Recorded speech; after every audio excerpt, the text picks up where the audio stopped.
26-27 जो है वो daily wagers, CP workers, casual labours और आईटीआई ट्रेंड जितने भी हमारे भाई बंधु काम कर रहे हैं उनको उनको उनके लिए ये खुशी का साल होगा।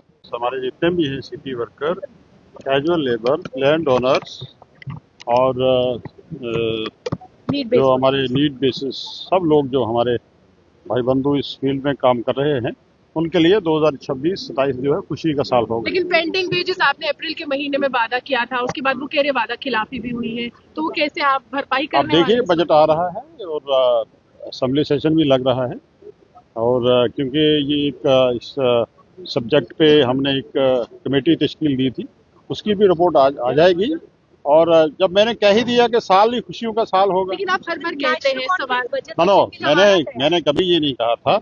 मैंने ये कहा कि 2026-27 जो है वो daily wagers, CP workers, casual labours और आईटीआई ट्रेंड जितने भी हमारे भाई बंधु काम कर रहे हैं उनको उनके लिए ये खुशी का साल होगा और फेज मैनर में हम इन सबको ले रहे हैं। लेकिन ऐसा लगता नहीं है डेली वेजर्स आप पर भरोसा कर रहे हैं, क्योंकि गवर्नमेंट तो हमेशा तैयार रहती है। बजट तो गवर्नमेंट ही ला रही है, जाहिर है कि वो तैयारी करके ला रही है। अभी भी जो है मैंने ये कह दिया कि डेली अभी भी आश्वासन नहीं। मैंने ये कहा कि जहाँ इस यूटी के सामने दूसरे बड़े चैलेंजेस हैं वहाँ डेली वेजेस भी एक बड़ा इशू है। विभिन्न विधायकों से मुलाकात बड़ा इशू है आपको घेरने के लिए। जावेद सर, हम तैयार हैं।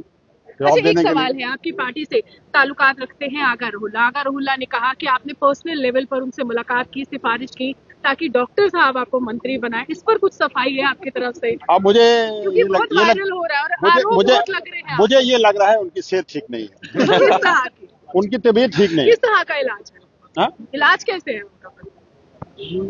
मतलब मुझे उनपे ये स्टेटमेंट सुन के उन पे तरस भी आया और मैंने कहा एक नौजवान हमारे ऑनरेबल एमपी हैं, उनकी सेहत बिगड़ गई है और मुझे लगता है कि उनका इलाज करवाना चाहिए। के साथ कई ताल्लुकात तो नहीं लग रहे, क्योंकि नेशनल कॉन्फ्रेंस के लिए उनके बोल बिगड़ रहे हैं आगा रोहिल्ला के।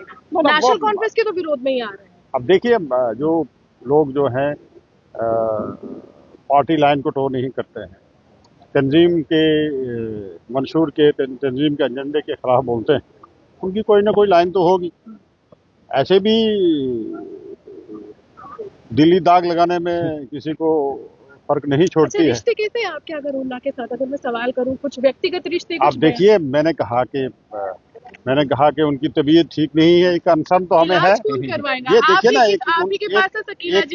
एक कंसर्न तो है हमें उनकी तबीयत को लेके, एक कंसर्न तो है और इलाज भी करवाएंगे इंशाल्लाह।